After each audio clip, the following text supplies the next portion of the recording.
계속 누가복음의 말씀으로 여러분과 은혜 나눕니다. 예수님 믿고 나서 좋은 게 어디 한둘이겠습니까? 그렇다면 그 좋은 것 중에 좋은 것 무엇이겠습니까? 첫째는 뭐니 해도 구원입니다. 구원 받은 거죠. 영생, 천국이 될 겁니다. 그 다음 좋은 것이 있다면 뭘까요? 그건 바로 하나님을 마음껏 아버지라 부를 수 있는 겁니다. 예수님이 가르쳐 주신 주기도문에 보면 이렇게 시작을 합니다. 하늘에 계신 우리 아버지요. 그런데 원문을 보면 순서는 다릅니다. 제일 먼저 나오는 게 아버지입니다. 아버지 하늘에 계신. 주기도문을 하셨던 예수님을 생각해 봅시다. 아버지라 부르실 때마다 얼마나 좋아하셨을까요? 아버지라 부르실 때마다 얼마나 행복해 하셨을까요? 주기도문의 구절구절이 모두 은혜입니다. 그런데 가만히 보시면 그렇게 구할 수 있는, 그렇게 기도할 수 있는 근거는 하나입니다. 그건 하나님이 우리의 아버지시기 때문입니다. 만약에 하나님이 아버지가 아니시라 아저씨 정도가 된다면 그렇게 구할 수 있을까요? 없습니다. 결코.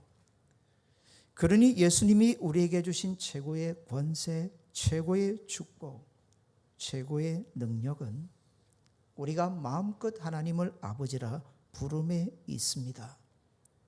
오늘 세상을 봅니다. 죄가 세상에 들어와서 많은 걸 파괴시켰습니다. 그런데 이 죄가 특별히 우리 가정에 들어와서 가장 나쁜 영향을 끼친 게 있습니다. 가정은 정말 소중하거든요. 거기서 자녀가 하나 부모를 아버지라 어머니라 부름을 통해서 무엇을 발견할 수 있냐면 영원하신 우리 부모 되시는 하나님 아버지의 사랑을 가정에서부터 먼저 만나고 배울 수가 있기 때문입니다. 그런데 죄로 인해 이게 철저하게 파괴되어졌습니다. 무엇보다도 성경적 아버지상의 파괴입니다. 오래전입니다. 어느 주일학교에서 실제로 있었던 일입니다. 선생님이 아이들에게 하나님에 대해 가르쳐 주며 하나님은 우리의 아버지와 같단다 라고 설명을 했습니다. 그러자마자 한 아이가 마구 울더랍니다. 깜짝 놀란 선생님이 물었더니 아이의 대답이 이랬습니다. 우리 아빠는 매일 술에 취해 밤 12시에 들어오세요. 들어와서는 집안 다 부수시고 우리를 마구 때리시는데 들어오실 때가 가장 싫다는 거죠. 하나님도 그런 아버지시라면 그게 너무 싫다는 겁니다. 오늘 우리가 사는 시대를 두고 사회학자는 점점 더욱 아버지가 없는 사회로 간다고 했습니다. 사실 이보다 성경적으로 문제되는 것은 없어 보이기도 합니다. 프로이트는 이런 말을 했습니다. 사람은 아버지의 이미지에 따라 그의 신관이 결정된다. 우리가 어떤 아버지를 모시고 사느냐에 따라 인생관이 달라지기도 하고요. 우리가 어떤 아버지를 만났느냐에 따라서 우리 신앙의 대상인 하나님 아버지에 대한 의식까지도 바뀌어진다는 겁니다. 그러니 아버지 자리가 얼마나 소중한가. 사랑하는 여러분, 사람들은 오늘 본문을 두고 복음 중에 복음이라 부릅니다. 까닭은 하나죠. 우리 하나님 아버지가 어떤 분이신지를 제대로 가르쳐 주기 때문입니다. 우리 하나님 아버지가 어떤 사랑으로 우리를 사랑하시는지를 정확하게 보여주기 때문입니다. 그래서 본문에서 만나는 하나님 아버지는 우리에게 너무 귀합니다.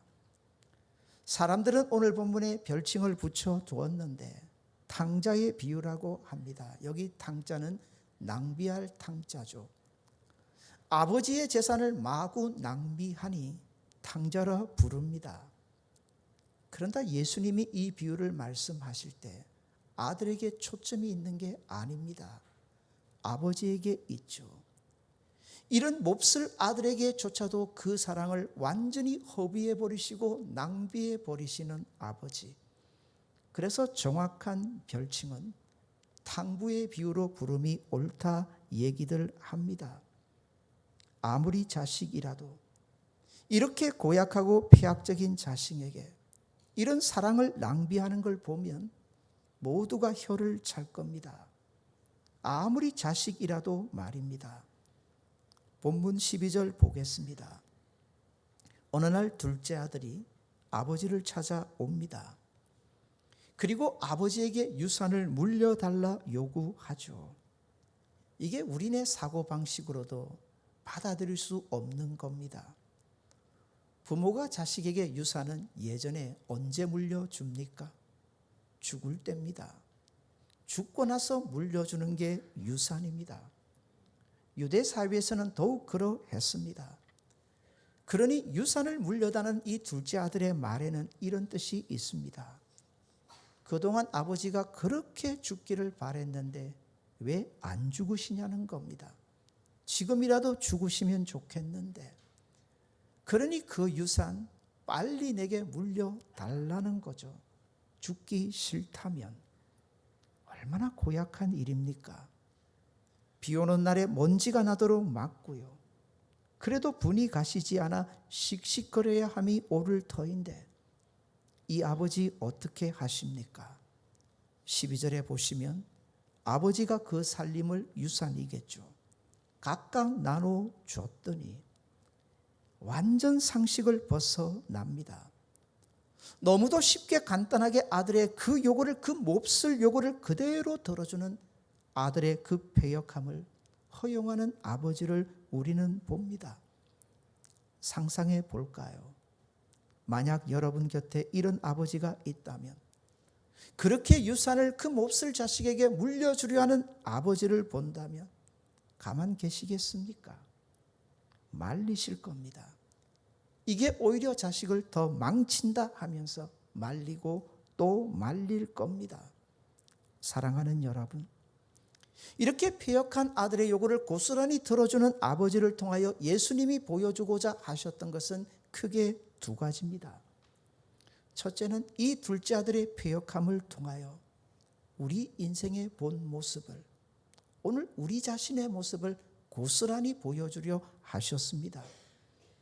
둘째는 그런 아들까지 용납하시는 아버지를 통해 역시 그와 똑같은 우리를 기다리고 기다리시고 용납하시는 하나님의 사랑이 어떠한지를 우리에게 보여주려 합니다.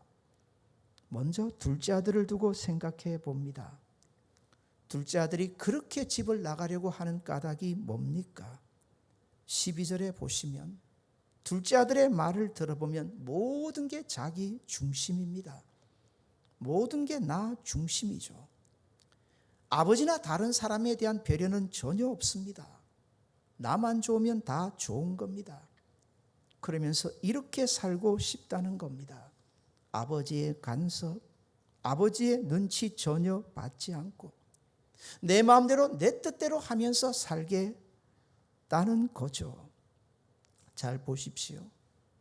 둘째 아들이 아버지를 떠나 어디로 갔다 했습니까? 먼 나라입니다. 할 수만 있다면 아버지에게서 멀어지고자 하는 둘째 아들의 모습을 잘 보여줍니다. 그렇게 아버지와 관계없이 내가 하고 싶은 대로 하면서 살고 싶다는 거죠. 잘 보십시오. 영적으로 이게 우리의 죄된 모습 아닙니까?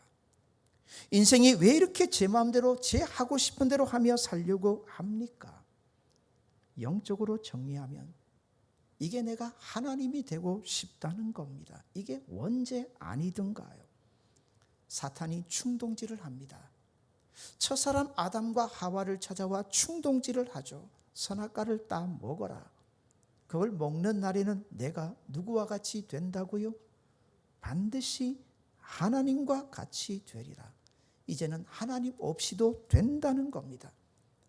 내 마음대로 충분히 원하는 대로 하면서 살 수 있다는 겁니다. 하나님 없이도 된다. 그러나 보십시오. 하나님 떠나면 어찌 되나요?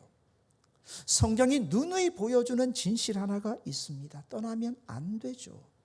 떠나면 망합니다. 하나님을 떠나는 만큼 인생은 비참하게 되는 거죠.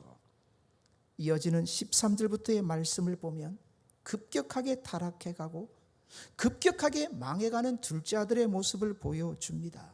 15절입니다. 가서 그 나라 백성 중 한 사람에게 붙여 사니 그가 그를 들러 보내어 돼지를 치게 하였는데. 붙여 산다. 잘 보셔야 합니다. 사람은 결코 독립적인 존재가 아닙니다. 결코 홀로 설 수 없는 존재입니다. 사람은 하나님이 만드실 때부터 그렇게 만들어 놓으셨습니다. 철저하게 하나님에게 붙어 살게끔, 붙여 사는 존재로 우리 인생을 만들어 놓으셨습니다. 붙어 살게끔요. 이런 우리가 하나님 떠나면 어찌 될까요? 끔찍한 일이 벌어지는데요. 하나님이 아닌 다른 것에 붙어 살게끔 되어 있습니다. 철저하게 하나님에게만 붙어 살아야 되는 우리가 하나님을 떠나는 순간 최악입니다.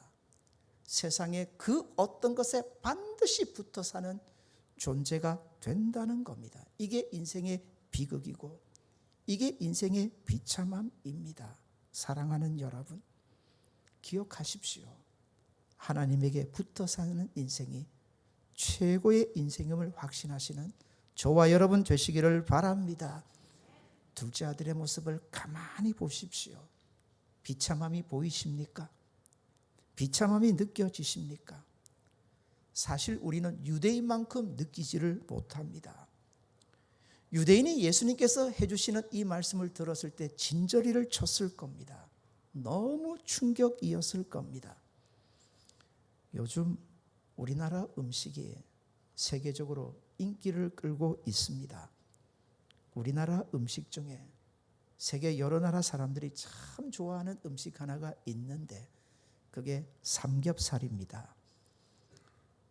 점심 먹을 때 다 되어 가는데 군침이 돌지 않습니까? 그런데 유대인들은 다릅니다. 유대인들에게서도 최고의 부정한 짐승이 뭔 줄 아십니까? 그게 돼지입니다. 먹기는커녕 가까이 하지도 않습니다. 유대인의 법문에 보면 이런 법문이 있습니다. 돼지를 키우는 자는 저주가 있으리라. 그런데 보십시오. 자기의 돼지도 아닙니다. 남의 돼지를 키우는 이 둘째 아들의 신세.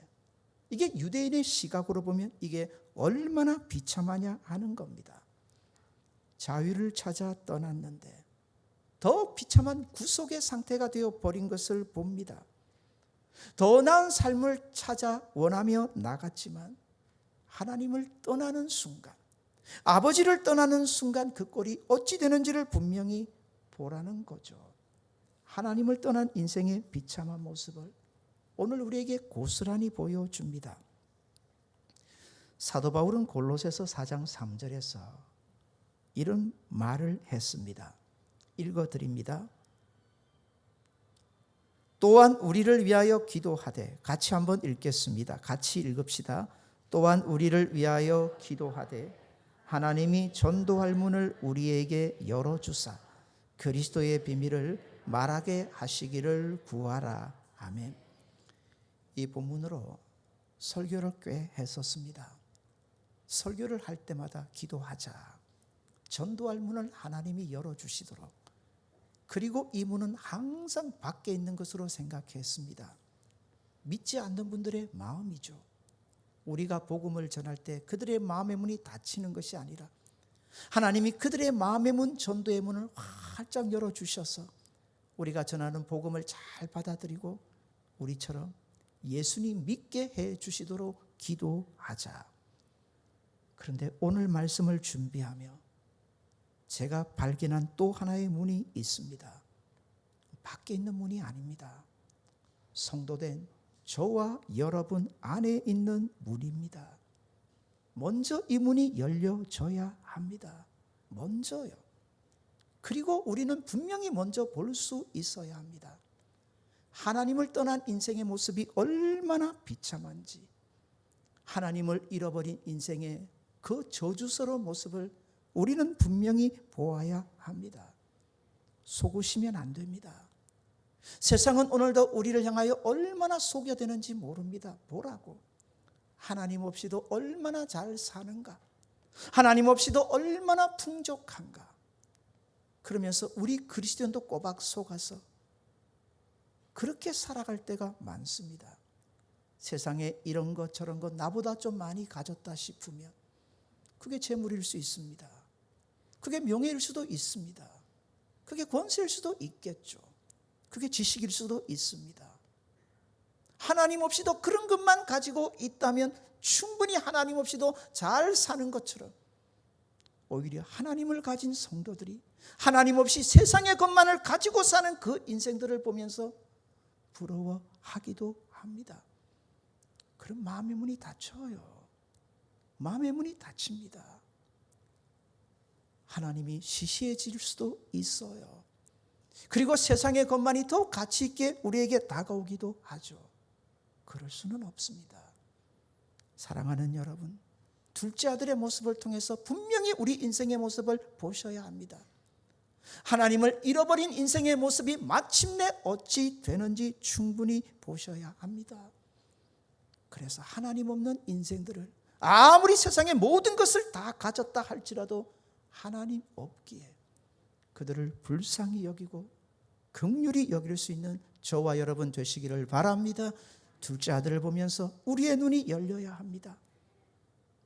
다 가지고 갔지만 아버지를 떠나는 순간 그 인생의 꼴이 마침내 어떻게 변하는지.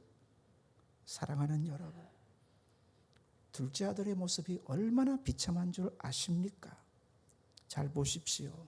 돼지만 키웁니까? 16절입니다. 둘째 아들의 최악의 모습을 우리에게 보여주는데 배가 고파요. 배가 고프니까 둘째 아들이 먹는 게 있습니다. 뭡니까? 돼지가 먹는 음식이에요.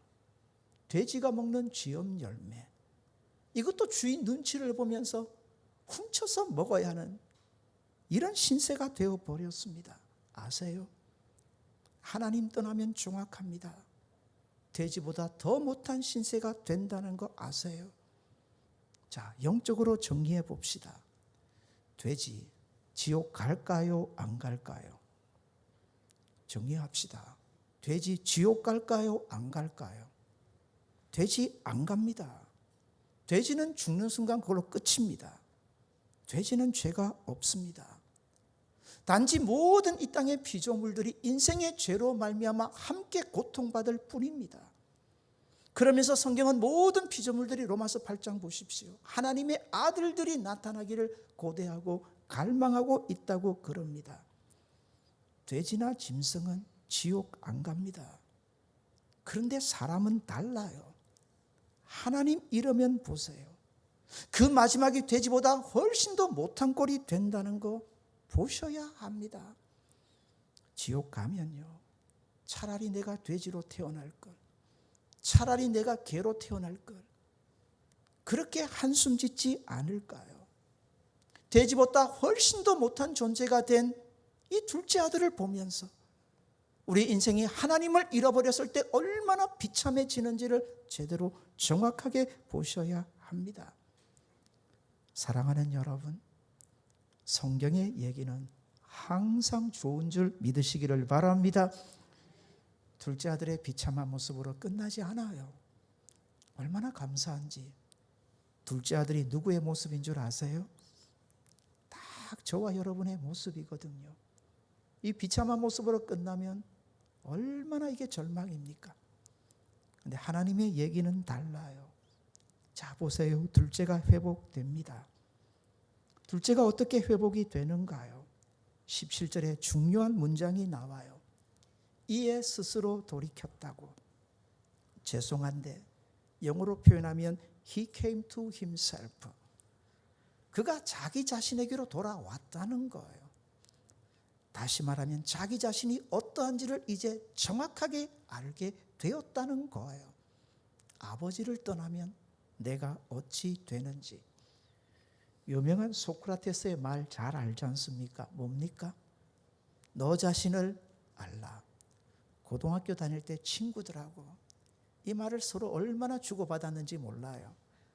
하다 보니까 좀 재미도 없고 조금 더 정확하게 하려고 좀 어울리지 않지만 우리 친구들하고 했던 그대로 제가 표현을 할게요. 너 자신을 알라. 우리는 이렇게 사용했어요. 네 꼬라지 좀 알라고요. 친구들하고 주로 이렇게 주고받았거든요. 네 꼬라지 좀 알라. 사랑하는 여러분, 우리가 얼마나 무지한지, 우리가 얼마나 무능한지, 우리가 얼마나 아무것도 아는지를 정확하게 알아야 된다는 거죠. 그런데 그리스도인에게는 하나가 더 필요해요.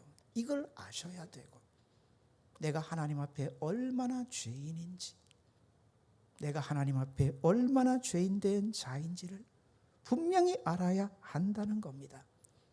사랑하는 여러분, 오늘도 말씀을 통하여, 예배를 통하여 은혜 받으시는 저와 여러분 되시기를 바랍니다. 그런데 물을게요. 은혜 받으면 어찌 될까요? 알게 돼요. 하나 알게 돼요. 내가 죄인이란 거. 남의 죄가 아니에요. 은혜를 받고 나면 알게 돼요. 내가 하나님 앞에 얼마나 죄인된 자인지.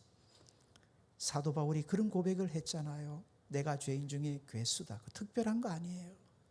은혜 받아보면 누구나 할 수 있는 고백이에요. 사랑하는 여러분, 여기 이 자리에 제가 있는데 제가 죄 중에서 이 모든 분들 중에서 누구의 죄를 가장 많이 알까요? 제가 여기 있는데 이 많은 분들 중에서 누구의 죄를 제가 가장 많이 알까요? 가끔 성령의 역사 받았다고, 성령의 권능을 받았다고 돌아다니면서 다른 사람의 죄를 지목하는 사람들이 있어요. 마치 점쟁이처럼. 전부 가짜예요.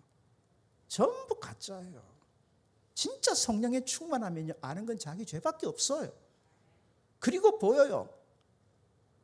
이런 진짜 죄인까지 다 회복시켜 주신 하나님의 놀라운 사랑인 거죠. 그래서 은혜 받으면 알게 되는 게 뭐냐면 내가 얼마나 죄인인지 알게 되는 거예요.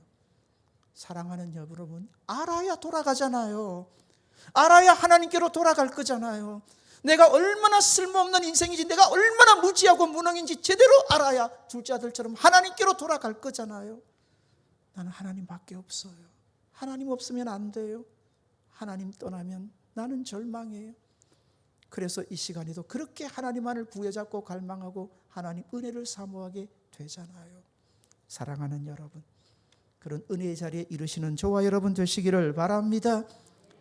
둘째 아들이 안 거예요. 이제 안 거예요. 하나님을 떠난 자신의 비참한 모습이죠. 그래서 돌아온 겁니다. 아버지께로 스스로 돌이켜 돌아온 거죠. 19절 우리 같이 한번 읽겠습니다. 19절입니다. 지금부터는 아버지의 아들이라 일컬음을 감당하지 못하겠나이다. 나를 품꾼의 하나로 보소서 하리라 하고. 아멘. 신앙생활하면서 언제 놀라세요? 신앙생활 하시면서 언제 감격하세요? 신앙생활 하시면서 언제 그리 좋으세요? 신앙생활 하면서 언제 그리 행복하세요? 우리 자신만 봅시다. 내 자신만 봅시다. 정말 하나님을 아버지라 부를 수 있습니까? 내 자신만 본다면 그런 자격이, 그런 권세가, 그런 합당한 모습이 내 안에 있습니까? 내 자신만 본다면, 사랑하는 여러분, 지난 한 주간만 가지고 우리 자신들을 돌아봅시다. 돌아봅시다. 저는 기도하실 때 이 강단에 서서 한 번도 지난 한 주간 하나님 앞에 당당하게 하나님 나 멋지게 살았죠. 내 잘났죠. 하나님 나 당당히 하나님을 아버지라 부를 수 있죠. 이런 분 못 봤어요. 돌아보면 이 자리에 설 수 없는 죄인들 아닙니까? 돌아보면 우리 인생의 발자국에 남는 것은 죄악들 뿐이지 않습니까? 탕자의 고백이나 다를 바가 없어요.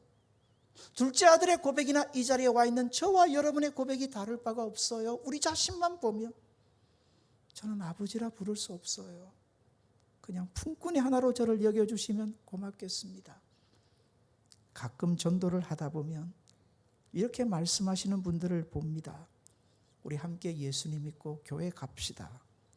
그분들이 이런 답을 종종 하세요. 아이고, 나 같은 죄인이 어떻게 그런 곳에 가요? 나 못 가요. 들으면 사실 뜨끔합니다. 들으면서 사실 부끄러워요. 사실 너무 정확한 말이거든요. 내가 뭐라고? 내가 도대체 뭔데? 왜 이렇게 당당하게 이 자리에 앉아 있는 걸까? 하나님 앞에. 때로는 너무 당연하게, 너무 당당하게 앉아 있는 내 자신을 보면서 황당할 때도 있어요. 내가 누군지, 누구보다도 내가 내 자신에 대해서 더 잘 아는데. 사랑하는 여러분, 둘째 아들을 보세요. 금이 환양해서 돌아온 거예요? 해가 쨍하고 떠서 돌아온 거예요? 아니지 않습니까? 아니지 않습니까? 지난 한 주간도 우리의 삶을 견주어 비교하여 돌아봅시다. 과연 이 예배 자리에 나올 만큼 당당하게 사셨습니까? 정확하게 말하면 둘째 아들처럼 쥐구멍이라도 찾고 싶지 않습니까? 그럼에도 불구하고 이 자리에도 있기를 바라고 소원하지 않습니까? 그게 당연한 우리의 고백이고 당연한 우리의 모습인데 이제 은혜가 시작됩니다. 정말 놀라운 은혜가 시작되죠. 20절 같이 읽겠습니다. 20절입니다. 이에 일어나서 아버지께로 돌아가니라. 아직도 거리가 먼데 아버지가 그를 보고 측은히 여겨 달려가 목을 안고 입을 맞추니. 아멘. 사랑하는 여러분, 멀답니다. 아직 거리가 멀대요. 세월이 많이 지났을 겁니다. 아버지는 더욱 늙었을 겁니다. 시력도 무척 나빠졌을 겁니다. 그런데 그 아들을 얼마나 기다리고 사모하고 사모했던지 단번에 알아보지 않습니까? 누가 달려갑니까? 누가 달려갑니까? 아버지가 그 아들을 향하여 마구 달려가는 것을 보지 않습니까? 오늘도 이 예배 자리에 와 있는 저와 여러분을 향하신 하나님의 모습임을 믿으시기를 바랍니다. 얼마나 기다리셨던지 단번에 알아보세요. 한눈에 알아보세요. 가끔 이렇게 말씀하시는 분들이 있어요. 시험에 들었는데 교회 와보니 목사님도 모른 채 하고 또 장로님들도 모른 채 하고 좀 모른 채 안 했는데 인사를 하다 보면 저 뒤에서요. 제가 주로 반갑게 맞이하시는 분들이 새가족 반가워요. 그러지 마세요. 이러시면 안 돼요. 오랜만에 오시는 분 보면 참 반가워요. 그러지 마세요. 우리 자주 봅시다. 매주 봅시다. 그런데도 오랜만에 오시는 분들을 보면 참 반가워요. 그래서 그분에게 시선을 다 두다 보면 바삐 나가시다가 놓쳐버리는 분들이 있을 수 있어요. 그런데 아세요? 사람은 놓쳐도 우리 하나님 놓치지 않으세요. 여러분이 지금 어떤 모양새로 이 자리에 오셨든지 하나님의 시선은, 하나님의 마음은, 하나님의 사랑은 여러분 한 개인을 향하여 달려가고 있음을 믿으시는 저와 여러분 되시기를 바랍니다. 보세요. 아버지가 다른 말 합니까? 야, 내 돈 어쨌니? 내 떠나니 좋디? 그리고 몽둥이질 합니까? 아니에요. 그 처참한 꼴이에요. 그 비참한 꼴이잖아요. 그런 모습을 가지고 돌아온 아들 그 하나만으로도 좋아하세요. 그 아들이 돌아온 것만으로 기뻐하세요. 즐거워하세요. 그리고 그 아들의 모든 지위를 회복시켜주는 아버지를 보게 되지 않습니까? 누군가에게 이런 아버지 있다 하면 세상 사람들이 다 고개를 갸웃거릴 겁니다. 세상에 이런 아버지가 어디 있어? 그러나 우리는 이런 아버지를 봅니다. 어디에서요? 그래서 이게 우리의 자랑이에요. 그래서 이게 우리의 권세예요. 거기가 바로 십자가 아닙니까? 우리는 그 십자가에서 우리를 이처럼 사랑하시는 하나님 아버지를 뵙게 돼요. 얼마나 사랑하시는지, 그 귀하신 아들까지 주시면서 우리를 사랑하시는 그 하나님 아버지를 만나니 이 아버지를 아버지라 부르면서 의지하면서 사는 인생이 얼마나 복되냐 하는 거죠. 자, 우리 좌우편에 있는 분에게 한번 축복해 줍시다. 당신이 진짜 복된 분이십니다. 사랑하는 여러분, 그래요. 하나님을 아버지라 모시고 부르고 사는 인생보다 더 복된 인생이 어디 있어요? 제발 교회 와서 조금 있다 우리 지혜로 모이고 이렇게 모일 텐데 세상의 것 가지고 오지 마세요. 제발 교회 안으로 세상의 것 가지고 오지 마세요. 세상의 것 가지고 우리가 뭔 자랑을 해요? 교회 안에 세상의 것 자랑할 게 뭐가 있어요? 하나님을 아버지라 부름보다 더 좋은 게 어디 있겠습니까? 사랑하는 여러분, 하나님을 아버지라 부르고 사는 저와 여러분이 최고의 행복자인 줄 믿으시기를 바랍니다. 이런 우리가 한 주간 세상 나가 살 때 어떻게 살아가야 할까요? 마음 빼앗기지 마세요. 세상 사람들의 현혹에 넘어가지 마세요.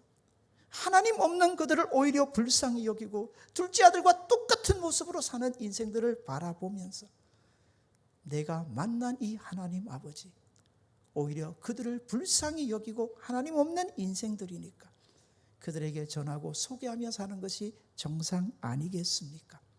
사랑하는 여러분, 한번 불러볼까요? 하나님, 아버지. 하나님을 아버지라 부르는 것보다 더 귀한 일이 어디 있겠습니까? 한 주간도 이 믿음 가지고 당당하게 살아가시는 저와 여러분 되시기를 바랍니다. 마음껏 세상을 향하여 이 아버지를 소개하고 보여주는 저와 여러분 되시기를 바랍니다.